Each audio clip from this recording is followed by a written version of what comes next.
अस्सलाम वालेकुम वरहमतुल्लाहि वबरकातुहू। दोस्तों, आउं आहियां अली हसन अब्बासी।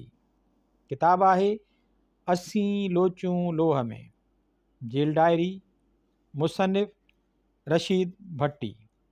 छापो पहिरियों, छापे जो साल 2014 ईस्वी। छपाईंदड़ माय पब्लिकेशन। लिख पढ़ लाइ office number 5, first floor, Aqsa tower, mission road, Sukkur. Mobile number 0321398531। किस्त बी अरबा 28 अप्रैल 1971 ईस्वी, सखर चावड़ी। तव्हां सखर ज़िले अवामी लीग जा ऑर्गेनाइज़िंग सेक्रेटरी आहियो। क्राइम्स ब्रांच जे इंस्पेक्टर ग़ुलाम हैदर इक़बाल ॿियनि सवालनि खां पोइ आख़िर में उहो सवाल कयो। हाओ, मूं सिगरेट दुखाईंदे जवाबु ॾिनो ऐं चओ तरफ़ निहारियो। इक़बाल ॾंद कटे मुंहिंजो बयानु पूरो करे सही कई। असीं सखर सिटी पुलिस स्टेशन ए सेक्शन जे राइटर हेड कांस्टेबल जे कमरे में वेठा हुआसीं। 27 अप्रैल अङारे जो ॾींहुं हुयो ऐं संझा जा 8 थिया हुआ। मुंहिंजे भरिसां क्राइम्स जो सब इंस्पेक्टर अब्दुल वहाब शाह वेठो कुझु लिखी रहियो हो। मूं कंध फेराए ॾिठो त हू मुंहिंजे गिरफ़्तारीअ जो ऐं बदन तलाशीअ जो मशीरनामो लिखी रहियो। उहा घड़ी अची पुगी हुई जंहिंजो मूंखे गुज़िरियल महीने ॾेढ खां उल्को हुयो। हूअं त हिन घड़ीअ लाइ तॾहिं खां तयारु हुयुमि जॾहिं खां सिंध जे तरक़ी पसंद ऐं क़ौम परस्त हलचल में हिसो वठणु लॻो हुउसि। पाकिस्तान जी पहिरीं शागिर्द हलचल जनवरी 1952 ईस्वीअ खां वठी CID में मुंहिंजो रिकॉर्ड ठहणु शुरू थियो। पर हिन गिरफ़्तारीअ लाइ सखर जे मुहाजिर कामोरा शाही ऐं तासुब परस्त हलकनि जी साज़िश 4 महीना खनि अॻु शुरू थी चुकी हुई। जनवरी में सॼी सिंध जे मुहाजिरनि पंहिंजे इनकार वतन वारे फ़लसफ़े ते कारफरमा थी जिथे किथे सिंध ऐं सिंधी ज़ुबान ख़िलाफ़ मुज़ाहिरा ऐं हंगामा करणु शुरू कया। असांजे दोस्त हफ़ीज़ कुरैशीअ जो उहो चवणु सच साबित थी रहियो हो त जेके 1000 साल हिंदुस्तान जी सरज़मीन ते रहण ऐं उन लाइ क़ुर्बानियूं ॾियण जे बावजूद बि उन मुल्क जा न थी सघिया, से सिंध जा बि मूर न थींदा। हिननि जी ज़िंदगीअ जो रहनुमा उसूल फ़लसफ़ा इनकार वतन आहे ऐं सिंध में हिननि जो वजूद हिकु अहिड़े नासूर जीअं आहे जो अरब दुनिया में इसराइल जे वजूद पैदा कयो आहे। हू मरी वेंदा, लॾे भारत या ॿिए देश हलिया वेंदा, पर सिंध में रही सिंधी थियण जी कॾहिं न सोचींदा। ताज़ा हंगामा उन्हनि सभिनी ॻाल्हियुनि जो सबूत हुया। वञी खां अॻु वारे ज़माने में तालीमी इदारनि में साॻे ई दर्जे खां उर्दू वारनि लाइ सिंधी ऐं सिंधी वारनि लाइ उर्दू लाज़मी मज़मून हुयो, पर अयूब शाहीअ जे ज़माने में हिननि जे हलंदी हुई। सो सिंधी वारनि लाइ त 3 प्राइमरी खां उर्दू लाज़मी मज़मून कयो वियो, पर उर्दू वारनि लाइ सिंधी अख़्तियारी मज़मून बि न रखियो वियो। कराची यूनिवर्सिटीअ मां सिंधीअ खे थुॾे खां ई निकाली ॾिनी वई, पर जबर ऐं ॾाढ आॾो सिंधी चुप रहिया। सिंधियुनि में थोरी सुजाॻी आई त हिननि फतकण ऐं हथ हणणु शुरू कया। पाकिस्तान जे ॿियनि सूबनि जे अवाम वांगुरु सिंधी अवाम बि पंहिंजे हक़नि सां गॾु आमिरियत ख़िलाफ़ बि उथी खड़ो थियो। अयूब जहिड़ो आमिर फ़ाको खाई किरी पियो, पर हुकूमत जूं वागूं वरी बि पंहिंजे फ़ौजी दोस्तनि खे ॾेई वियो। जिन अवाम खे कुझु थधे करण ऐं दुनिया में साखपत रखण लाइ कुझु अवामी मुतालबा मंज़ूर कया, जिन में वञण जो ख़ात्मो बि हुयो। सिंधी अवाम जे जज़्बनि ऐं ख़्यालनि खां नई सिंध सरकार बि नावाक़िफ़ न हुई। आख़िर सिंध यूनिवर्सिटी ऐं secondary board of education Hyderabad Sindhi अवाम जी पुराणी घुर खे मंज़ूर कंदे ठहराव पास करे सिंधीअ खे पंहिंजी सरकारी ज़ुबान तस्लीम कयो ऐं गॾोगॾु उर्दू वारनि शागिर्दनि लाइ हायर सेकेंडरी लेवल खां सिंधी ॿोलीअ जो मज़मून लाज़मी करार ॾिनो। यादि रहे त सिंधियुनि लाइ 3 प्राइमरी खां उर्दू लाज़मी आहे। उन जो रद्द अमल त उहो हुअणु घुरिबो हो त असां सिंधी मुतालबो कयूं हा त उर्दू वारनि लाइ सिंधी 3 इब्तिदाई खां लाज़मी कई वञे, या सिंधियुनि लाइ बि उर्दू हायर सेकेंडरी खां लाज़मी कई वञे। पर उल्टो सो मुहाजिरनि फितना यहूद हज़रत यूसुफ अलैहिस्सलाम जे बाद यहूदा ॾांहुं इशारो, जंहिं भाइरनि में फोट विधी जो मुज़ाहिरो कंदे मथियनि इदारनि जे ख़िलाफ़ अजाया ऐं तासुबाणा मुज़ाहिरा शुरू कया, जे हैदराबाद खां शुरू थी सॼी सिंध में पखिड़िजी विया। सखर में बि पंजाबी पठान मुहाजिर मुतहद महाज जे अॻुवान रियासत अली अब्दालीअ जे चुर्च ते ऐं ॿियनि कटर मुहाजिरनि जी हिमायत सां 3 ॾींहं मुसलसल मुज़ाहिरा, हड़तालूं ऐं बुख हड़तालूं थियूं। जुलूस कढिया विया ऐं उन्हनि में आम नारा उहे हूंदा हुआ, सिंधी कुता हाय हाय, सिंधी ॿोली मारो गोली। हिननि जी हालति अहिड़ी थी वई जा उन गॾह जी हूंदी आहे जो पंहिंजे मालिक खे इटूं हणंदो रहंदो आहे। जलसनि में मुहाजर लीडर सिंधियुनि खे कचियूं कचियूं गारियूं ॾियण खां बि न मुड़ंदा हुआ। उन्हनि गारियुनि ते हिकु मज़ेदार लतीफ़ो बि थियो हुयो। हिकु राति नवाब मुज़फ़र सखर में अची सिंधियुनि खे गारियूं कढियूं। ॿिए ॾींहुं मां फतह ऐं कामरेड रुकन हाफ़िज़ ओहिदीअ वटि प्रेस में वेठा हुआसीं त हिकु मकड़नि मां उर्दू शाइर घिड़ी आयो ऐं कुर्सीअ ते विहंदे चयाईं, चओ यार राति जलसो ॿुधी? हाओ यार, हाफ़िज़ जवाबु ॾिनोसि, पर हिकिड़ी ॻाल्हि सम्झ में न आई। कहिड़ी? हिन असांखे हमेशह ॼा सादो ऐं पाण खे चालाक सम्झंदे पुछियो। उहा ई हाफ़िज़ चयो त तव्हां जूं ज़ालूं त असांखे पसंदि कंदियूं आहिनि, बाक़ी मर्द छो गारियूं ॾींदा आहिनि? ऐं हू लीडरनि मां मकड़ो शाइर कंधु झुकाए निकिरी वियो हुयो। सो ॻाल्हि पिए कयमि त 3 ॾींहं असां सिंधी ज़हर जो ढुक भरे उहो सहंदा रहियासीं। रोज़ राति जो सिंधी शागिर्द रहनुमा असां सां मिलंदा हुआ ऐं जवाबी कार्रवाई लाइ इजाज़त घुरंदा हुआ, पर असां मौक़े जी नज़ाकत ताड़े खेनि उन खां झलींदा आयासीं। मुहाजिरनि जो मक़सदु हंगामा कराए जमहूरियत जे राह में रुकावटूं पैदा करणु हुयो ऐं असां उन में उन्हनि सां कंहिं बि रीति भाईवार न पिए थियणु चाहियो। आख़िर 3 ॾींहं घड़ो भरिजी टिमटार थियो। कन मुहाजिर छोकिरनि ऐं अक्सर गंदनि मंझंदि जो जुलूस कढी असांजे पाड़े ॾे यलगार कई। अटकल 5000 खन माण्हू हुया। असांजो पाड़ो सिंधी अक्सरियत वारो आहे, पर माण्हू धंधे ऐं मज़दूर पेशे जा आहिनि जे शाम जो मोटंदा आहिनि ऐं हू निशाद सिनेमा वटि अची चेड़ाईंदड़ नारा हणण लॻा ऐं सिंधियुनि जे खुलियल होटलुनि ऐं दुकाननि ते पथर वसाइण लॻा। होटलुनि में के टांगे वारा ऐं के ॿिया मवाली टाइप सिंधी वेठा हुआ। तन जे गैरत जोश खाधो। असांजे पाड़े मां बि 10-20 चरसी मवाली ॾांदारियूं ऐं किला खणी निकिता। होटलनि मां बि मवाली कुर्सियूं ऐं बुंडियूं खणी निकिता ऐं जीए सिंध जो नारो हणी जे 5000 मकड़नि जे कढ पिया त न रुगो खेनि कुटींदा सटींदा पंहिंजनि इलाइक़नि ताईं पहुचाया, पर टावर वटि वेठल बुख हड़तालियुनि खे फटे तंबू तुलान ड्राहे उथारे आया। उन ॾींहुं 7 या 8 मुहाजिर अस्पताल दाख़िल थिया। तॾहिं बि मुहाजिर कामोरा शाही अखि न खोली ऐं हिननि जी हरकतुनि ते अखि ॿूट कई।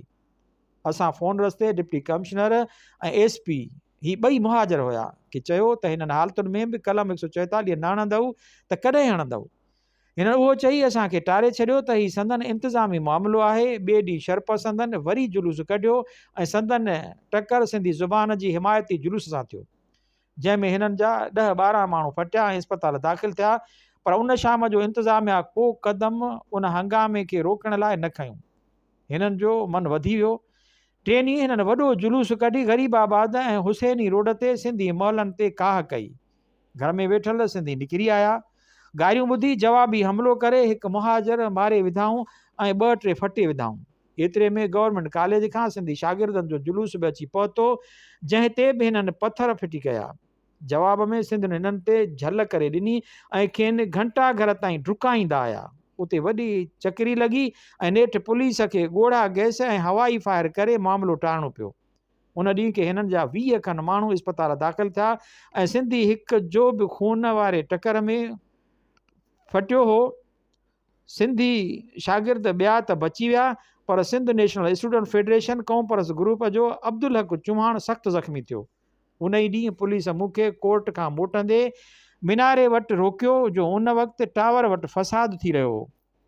मूं टांगो छॾे ॾिनूं ऐं हवा बंदर वटि टांगो छॾे ॾिनूं ऐं हूअ बंदर वटि वेही हेठि ॾिसणु लॻुसि। एतिरे में मीनारे वटि काफ़ी मुहाजिर अची कठा थिया हुया। रोहिड़ीअ खां सिंधियुनि जा 3-4 टांगा बि अची बीठा। पुलिस सां उन वक़्तु CID जो DSP तत्हीर ऐं SI उस्मान 2 मुहाजिर गॾु हुया। मूं पाण ॾिठो त हिननि जे चुरत ते बीठल मुहाजिरनि हुननि सिंधियुनि जे टांगनि खे बाहियूं ॾिनियूं। मां घर वञण बजाए सिंधी मेजर अता मोहम्मद वटि आयुसि। उते ॿिया बि 2-3 सिंधी चङा मुड़ुस ऐं शागिर्द रहनुमा वेठा हुया। ॻाल्हि हद खां टपी रही हुई। इंतिज़ामिया खुलियो खुलायो हिकु पासो वठी रही हुई। असां सलाह करे शाम जो मेजर जी जाइ ते सिंधी शहरनि जी मीटिंग सॾाई, जंहिंमें अक्सर सिंधी वकीलनि, ज़मींदारनि ऐं वापारियुनि शिरकत कई। फ़ैसिलो कयोसीं त सिंधी पहाड़नि में पहिरनि ॾियण लाइ ॿाहिरां माण्हू घुराया वञनि ऐं इंतिज़ामिया सां मिली खेनि आगाह कजे त जे हाणे हिननि जानबदारीअ खां कमु वरितो त पोइ सखर जी मंज़िलगाह जी ज़िमेदारी मथनि हूंदी। DC या SP ॿई उन वक़्तु न मिली सघिया। शाम जो 7 बजे DC मिलियो। हींअर पंहिंजनि खे मोचड़ा खाईंदो ॾिसी हू बि भाड़ी थिया हुआ। SP बि उते आयो ऐं सिंधियुनि खे ख़ुशामद करे अमन कमेटी ठाहियाऊं। उन में सिंधियुनि में शेख अयाज़, शमसदीन शाह, अली हसन मंगी, आगा बदरुद्दीन, अता महमद ऐं मां खयो वियुमि। एतिरा ई मुहाजिरनि मां नुमाइंदा खया विया। मूं अमन कमेटीअ जे मीटिंग में ततीर ऐं उस्मान जी हरकत बयानु कई, जंहिं ते ॿिन्ही ज़िले अमलदारनि जा मुंहं टामणी हणी विया। असां 2 ॾींहं शहर में गश्त करे तकरीरूं करे अमन आंदोसीं। हिकु ॾींहुं त थले वटि मुहाजिर एराज़ी मुहाजिरनि असांजे गाॾियुनि खे घेरो कयो, टायूं लहरायूं ऐं अयाज़ ते मारण लाइ बि हमिलो करे आया, पर ड्राइवर अॻे गाॾीअ जो सिंधी हुयो, जंहिं सम्झी वरितो ऐं गाॾी स्टार्ट करे शूट में उतां कढी वियो। उहो सभु कुझु DC ऐं SP जे मुंहं ते थियो। उन बाद शहर में फ़ौज जो कब्ज़ो थी वियो ऐं वरी को वाक़ियो कोन थियो। उन्हनि फ़सादनि खां महीनो ॾेढ पोइ जी ॻाल्हि आहे। मां शाम जो 8 धारे दस्तूर जियां अयाज़ ॾांहुं वञी रहियो हुउसि। फ़ौजदारी साम्हूं हिकु कटे मुहाजिर जे दुकान ते ततीर ऐं उस्मान बीठल ॾिठमि। हिननि मूंखे न ॾिठो हुयो। ततीर चई रहियो हो, सखर मां 2 ॼणा ख़तमु थियनि त सभु सिंधी मरी वेंदा। कहिड़ा कहिड़ा? लतीफ़ अब्बासीअ पुछियो हुयो। हिकु शेख अयाज़, ॿियो साला रशीद भट्टी। ततीर पान वारी थुक उछलाईंदे चयो हुयो। मूं ॻाल्हि शेख अयाज़ सां अची कई। उन वक़्तु उते हनीफ़ मंगी सेक्रेटरी सिटी पीपल्स पार्टी ऐं नबी बख़्श खोसो सेक्रेटरी सिटी अवामी लीग में वेठा हुआ। उन्हनि ॿिन्ही उन ॾींहुं ई अहिड़ियूं तारूं आला शहरी हुकाम ऐं फ़ौजी अख़्तियारीअ खे कयूं। ॿिए ॾींहुं शायदि 17 मार्च ते सिविल अस्पताल रत ऐं पेशाब जी चकास लाइ वियुसि, जिते डॉक्टर जागराणी ॻाल्हि कई। सुबुह अस्पताल में को इश्तिहार विराहे वियो आहे, जंहिंमें फ़ौज खां इक़्तिदार खसण लाइ अवाम खे भड़कायो वियो आहे ऐं अस्पताल में हुल आहे मुहाजिरनि में त उहे अयाज़ ग्रुप विराया आहिनि। मां इश्तिहार हथु करण जी कोशिशि कई, पर न मिली सघियो। शाम जो ऑफिस में वेठो हुयुसि त CID जो सिपाही, जो मूं ते मुक़ररु थियल आहे, आयो ऐं ॿुधायईं काल्ह शहर में इश्तिहार विराया विया आहिनि। अॼु डिप्टी कमिश्नर वाल्सगंज जे वापारियुनि जे चवण ते सिटी सेक्शन थाणे ते फ़रियाद बिना नाले दाख़िल कराई आहे। अॼु ततीर मूं ते ॾाढो ज़ोर भरियो त मां तव्हां ते बयानु ॾियां, पर मूं जवाबु ॾिनो ऐं हुन पोइ मुहाजिर सिपाहीअ मुला अनवर खां तव्हांजे ख़िलाफ़ु बयानु वरितो आहे। हू ॿियनि शाहिदनि हथु करण में लॻो पियो आहे ऐं चवे थो त अब सालों अयाज़ और रशीद को नहीं छोड़ूंगा। मां ॿिए ॾींहुं सखर बार में उहा ॻाल्हि कई।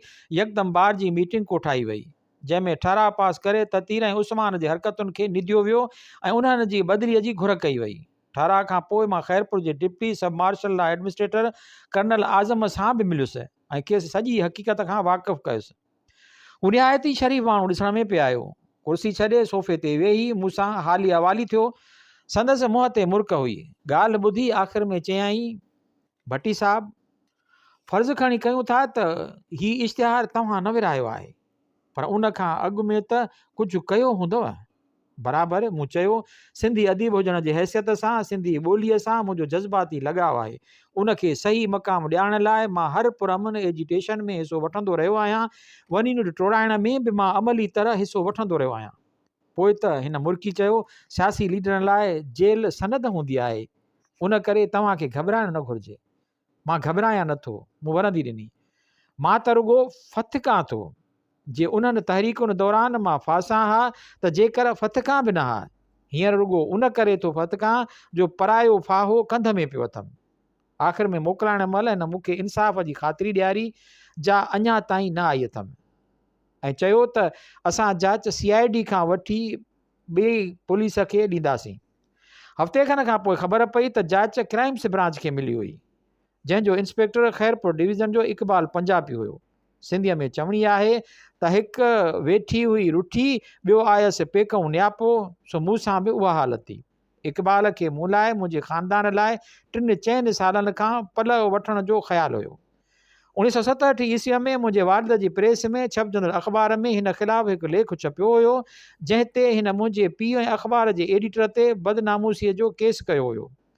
उन केस में जवाबदारनि पारां मूं ऐं अयाज़ पैरवी कई हुई ऐं सेशन कोर्ट में हिन जो केस ख़ारिज थी वियो ऐं जवाबदार छुटी विया। कोर्ट में ई इक़बाल अखियूं फोटारे ॾंद कटे चयो हो त पुलिस खां केतिरो बचंदव। सो मां उन घड़ीअ जो महीने खन खां इंतज़ारु करे रहियो हुउसि त कॾहिं थो गिरफ़्तार थियां। ऐं उहा घड़ी 27 अप्रैल 1971 ईस्वीअ ते शाम जो 8 बजे आई। काल्ह शाम जो उताक ते डॉक्टर जागराणीअ सां वेठे कचहरी कयमि त थाणे जो जमादार ऐं क्राइम्स जो सब इंस्पेक्टर वहाब शाह आया ऐं चयाऊं त इंस्पेक्टर साहब थाणे ते तव्हांखे घुरायो आहे। मां अञा डॉक्टर जी ख़ातिर तवाज़े न कई हुई, सो चयो मान त झट रखी हलूं था, पर सूबेदार चयो त तव्हांजो महिमान भले वेठो हुजे, रुगो थोरी पुछा ॻाछा थींदी पोइ मोटी अचिजो। मां थाणे ते पुगुमि त इक़बाल बयान वठणु शुरू कयो। गिरफ़्तारीअ जो मशीरनामो ठाहियो पिए त एतिरे में बाबा बि पुॼी वियो। मूं घड़ी पेन ऐं पैसा बाबा खे ॾिना। जंहिं महिल मूंखे लाकअप ॾांहुं वठी हलिया त मूं ॾिठो त बाबा जहिड़ो जबरो ऐं अटल इंसान बि ढुरकी पियो हुयो ऐं संदसि अखियुनि में ॻोढ़ा ॻड़ी आया हुआ। बाबा जा मुंहिंजी सियासी ऐं समाजी नज़रियनि सां घणा इख़्तिलाफ़ हूंदा हुआ। ख़ासि करे उहो असांजे तरीक़ेकार खे सख़्तु नापसंदि कंदो हुयो ऐं मूं ते सख़्तु काविड़ियल हूंदो हुयो। पर अॼु हिन जे अंदर जो पीउ जागी पियो हुयो। मूंखे पंहिंजी गिरफ़्तारीअ जो पहिरियों ददिको पहुतो, पंहिंजी तकलीफ़ जो न, पर उहो सोचे त हीअ उमिरि बाबा जे उन्हनि सदमनि सहण जी न हुई, पर असां लाइ हालतूं ॿियो बि त को लाहे अमल न छॾियो हुयो। क़ौमुनि जी तारीख़ुनि में आज़ादीअ जी राह में उन खां बि कठिन आज़माइशूं ईंदियूं आहिनि, जॾहिं क़ौमूं रुगो 2 लफ़्ज़ ॼाणंदियूं आहिनि, आज़ादी या मौत। उहे जिदोजहदूं असांजे दौर में बि हलियूं ऐं हली रहियूं आहिनि। अलजज़ाइर ऐं वियतनाम या बांग्लादेश वारनि हालतुनि में असां अञा किथे आया आहियूं, अञा पंधु परे आहे। मूं बाबा जी दिलि ॿधाइण लाइ चयो, बाबा तव्हां ई त नंढे हूंदे खां सच सां साथ ॾियण जी तरबियत ॾिनी हुई। जेल बि उन ॾोह में ई थो वञा।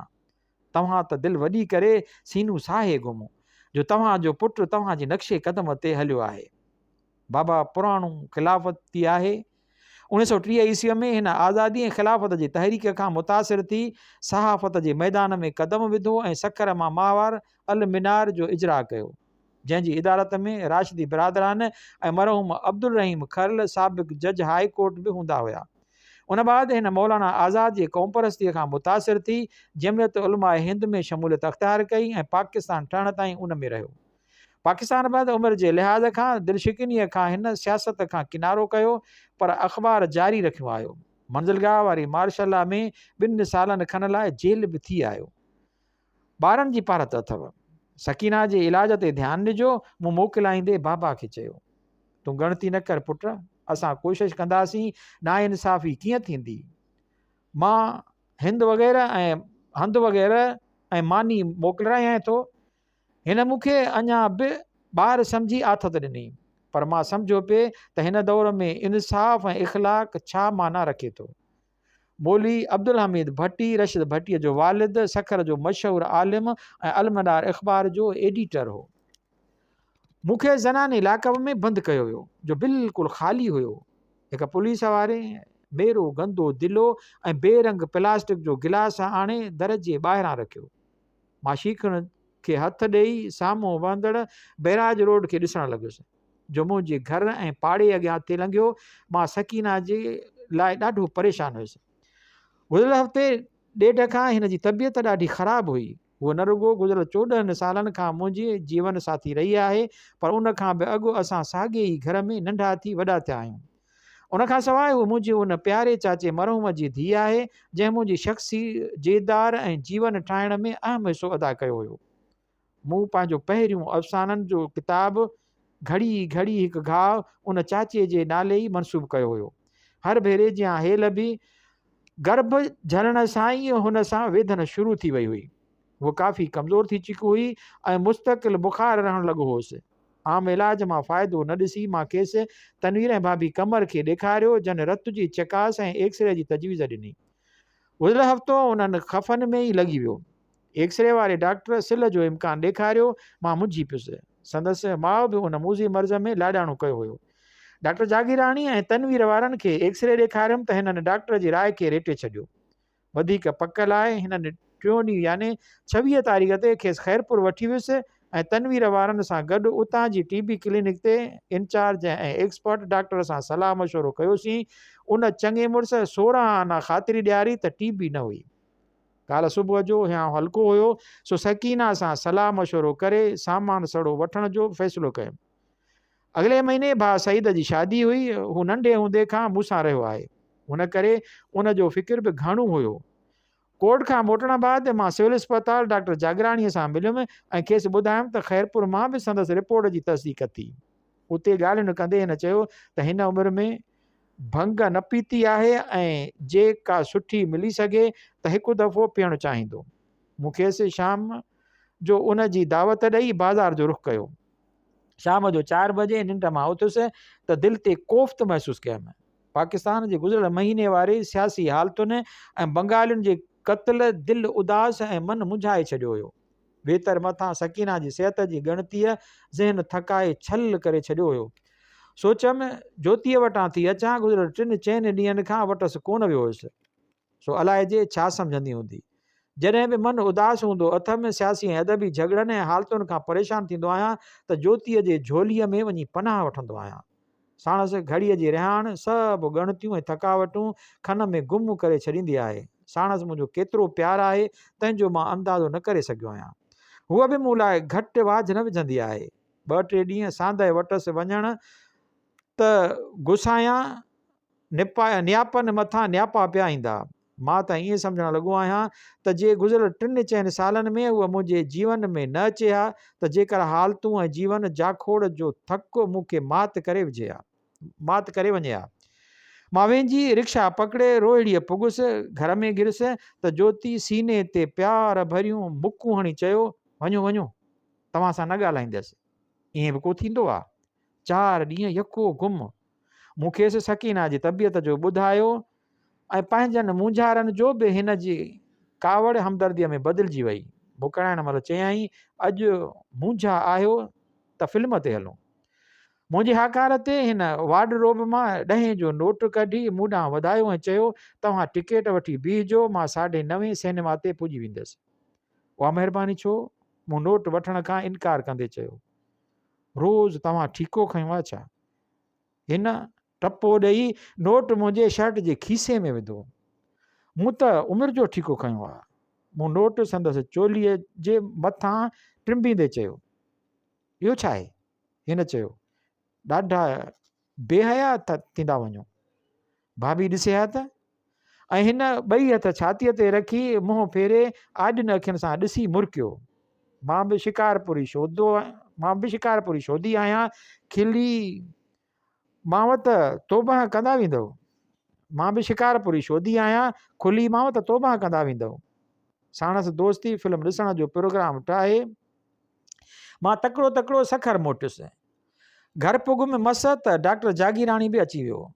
मास्तर खे ही मुंहिंजो भाइरनि जहिड़ो फुफाट ऐं हम ख़्याली साथी आहे, भंग तयारु करण लाइ चई वेठुसि मस त मथां अची कारी ॾांद जा मालिक पहुता ऐं मां लोहाई शीखुनि वारे दर खे हथ विझी मथे के शीखुनि ते आधारे झूंगाइण लॻुसि।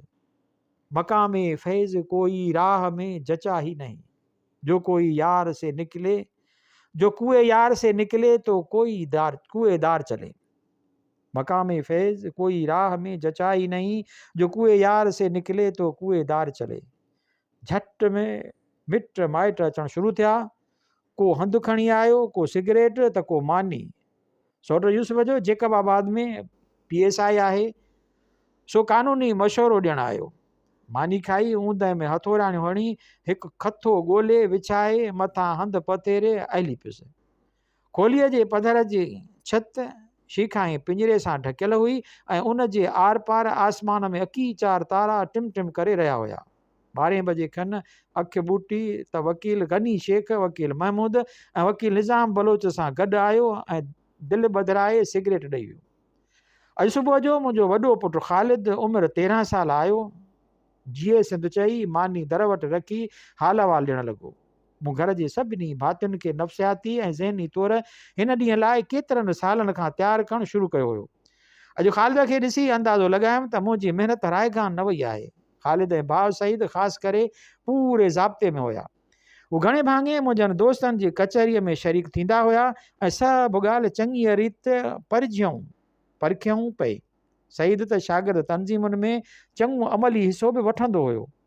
मानी खाई पूरी कयमि त सईद टूथपेस्ट साबुण सेफ्टी वग़ैरह खणी आयो। हथ मुंहुं धोई सईद खे कपिड़नि ऐं नोटबुक आणण लाइ चयुमि। हुन ॾींहुं खिड़कीअ जेल जी ज़ुबान में काकूस में कोन वियुसि।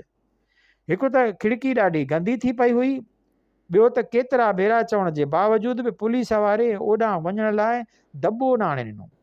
अटकल 10 बजे धारे वहाब शाह चइनि संतरियुनि मुसल ऐं हिकु जमादार सां अची लाकअप मां कढियो।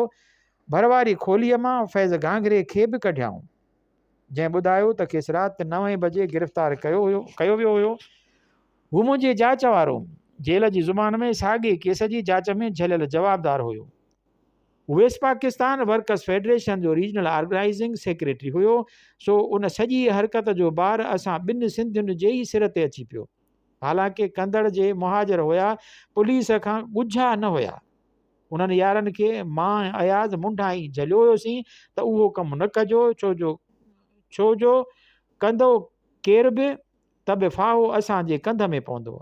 असांखे टैक्सीअ में वठी ख़ैरपुर मार्शल अख़्तियारीअ वारनि वटि पेश कयो वियो, जंहिं मूंखां ॿियो कुझु त न पुछियो। बाक़ी मुंहिंजी उमिरि, वकालत जी अरसे, कमाईअ ऐं मशगूलियतुनि बाबति डिघी पुछा कई। मूंखे ॿुधायो त उहे सभु ॻाल्हियूं मां हिन खे अॻु ॿुधाए चुको हुउसि। अॻे भेरे जॾहिं मां कर्नल आज़म सां मिलियो हुउसि त हीउ बि मौजूदु हुयो। उन जवाबात हिन मुंहिंजे पीउ बाबति साॻिया ई सवाल पुछणु शुरू कया। जन सभिनी बाद मूं जवाबु ॾिनो, हू बि मूंसां गॾु जवाबदार आहे छा? उन ते सख़्तु कावड़ियो ऐं वहाब शाह खे चयाईं, सालों अवामी लीगियों का दिमाग़ अभी दुरुस्त नहीं हुआ, इनको बाहर खड़ा कर दो। 2 कलाकनि खां पोइ अंदरां 8 ॾींहंनि जो रिमांड मंज़ूर थी आयो। वहाब शाह जो सिंधी हुयो त सॼे केस जे हरामज़ादगीअ खे ॼातो पिए। सॼी वाट हू असां सां उहो ज़िक्र कंदो आयो, तव्हां मुहाजिर दुश्मनीअ जो शिकार थिया आहियो, पर मां छा करियां? जांच इक़बाल जे हथ में आहे। हू मार्शल हेडक्वार्टर मां वठी असांखे पंहिंजे ऑफिस आयो, जिते विंझी सिंझी ताज़ो तवानो थियुमि। अटकल 5 बजे असां सखर मोटी आयासीं। सोट नबी बख़्श जो सखर में सिंधी किताबनि ऐं रिसालनि जो दुकानु हलाईंदो आहे ऐं मज़हबी ख़्यालनि जे बावजूदि असांजी क़ौमियत वारे नज़रिए जो कट्टर हामी आहे। मानी ऐं नोटबुक खणी आयो। मानी खाई मां ही डायरी लिखणु वेठो आहियां। हिन महिल ताईं काफ़ी दोस्त यार मिली विया आहिनि, पर जन जो सलेब कुल्हे ते खयों अथमि से ज़ाहिर ई न थिया आहिनि। घणी लॿाड़ हणंदड़ ऐं उहो फितनूं बर्पा कंदड़ कामरेड हसन हमीदी ॿुधो अथमि त असांजे गिरफ़्तारीअ जो ॿुधी रूपोश थी वियो आहे। उन जे कढ लॻी असां सां इख़्तिलाफ़ कंदड़ कामरेड उस्मानी फ़तेहल्ला 25 मार्च खां हफ़्तो अॻु अवामी लीग खां इस्तीफ़ा ॾियण जो ऐलान कयो हुयो। ही ॿई मुहाजिर कम्यूनिस्ट छॾाईंदड़ आहिनि ऐं उन्हनि मां रुॻो हाफ़िज़ यूनिस ई ईंदो ऐं आथत ॾींदो रहियो आहे। बाक़ी डॉक्टर एज़ाज़ नज़ीर खे आज़माइणो आहे, जो ॿाहिरि वियल आहे ऐं हिते कोन आहे। मुमताज़ महर फ़लसफ़े लीडर ऐं बैरेज रोड तां पासो ई पियो वठी लंघंदो आहे। फैज़ घांघरो चयो, कन हिकिड़ा भोगियूं असां, मां बराबरि उन्हनि सां उन कम में शामिलु हुयुसि, पर तूं त नाहक आहीं, लानत हुजेनि जो पुछण बि न आया आहिनि। अञा त घणो कुझु ॾिसंदे मूं चयो, असां हिननि खे गुज़िरियल 3 सालनि खां परखे चुका आहियूं। तूं ॾिठो हूंदो त मां या अयाज़ ॿिया दोस्त हाणे उन्हनि खे एतिरो वेझा न आहियूं। मुहाजिर कम्यूनिस्ट हुजण जे बावजूदि बि अवल मुहाजिर आहे। उहो हर मुमकिन कोशिशि करे असांजी क़ौम परस्तीअ जी तहरीक खे खाट हणंदो रहंदो। मथियां रीत हू दावा कंदा त असां सिंध में अची सिंधी थी विया आहियूं, पर खोटीनि त अंदरां मुहाजिर ई निकिरंदनि। हमीदीअ खे हिते 22 साल थिया आहिनि, हिकु सिट बि सिंधीअ जी ॻाल्हाए थो सघे। मां त सम्झां थो त हिननि ॼाणी वाणी हिन मौक़े ते उहो कमु कयो आहे, छो जो ॼाताऊं पिए त उहो टुटंदो वञे अवामी लीग ते, याने मूं ते ऐं अयाज़ ते इश्तिहार विराइजण वारे वाक़िए खां पोइ मूंखे पतो पियो त हू आम चवंदा था वतन त उहो कमु अवामी लीग जो आहे। बरक्स हुनजे मूं ते कर्नल आज़म ॾाढो ज़ोर आंदो त खेसि ॿुधायां त उहो कमु कंहिंजो आहे, पर उमिरि जे दाग़ वठण खां सज़ा खाइणु बहितर सम्झी मूं ज़ुबान न खोली। मां त हिननि जो माण्हू आहियां, पोइ मूंखे पुलिस छो वरितो आहे? फैज़ पुछियो। उन करे जो तो मुहाजिर लीडर रियासत अल अब्दालीअ जे इलतुल मशाइख़ जी तस्कीन न कई। हिन तोखे इश्तिहार विरहाईंदे बार में ॾिठो ऐं पुलिस खे ॿुधायो, पर मां सम्झां थो त हू तोखे सुल्तानी गवाह करण जी कोशिशि कंदा। तूं काल्ह जो छोकिरो आहीं, जमायत इस्लामी मां निकिरी असां वटि आए साल खनि थियो अथई। असांखां वधीक वास्तो तुंहिंजो नाम निहाद उर्दू तरक़ी पसंदनि सां आहे। उन करे तोखे सज़ा ॾियण में को बि तासुबी मुहाजर या मुहाजर कामोरा शाही दिलचस्पी न वठंदी। ॾिसणो हाणे इहो आहे त तूं असां सां केतिरो बीही थो सघीं। मुमकिन आहे त पुलिस तोखे ॾटनि ऐं धड़कनि खां वधी मार कुट बि करे ऐं उहो पतो जल्द पइजी वेंदो। मां जमायत इस्लामी अयाज़ जा शेर ऐं तव्हांजा मज़मून पढ़ी छॾी। हिननि सां बि तव्हां रोशनास कराए नौकिरी ॾियारी।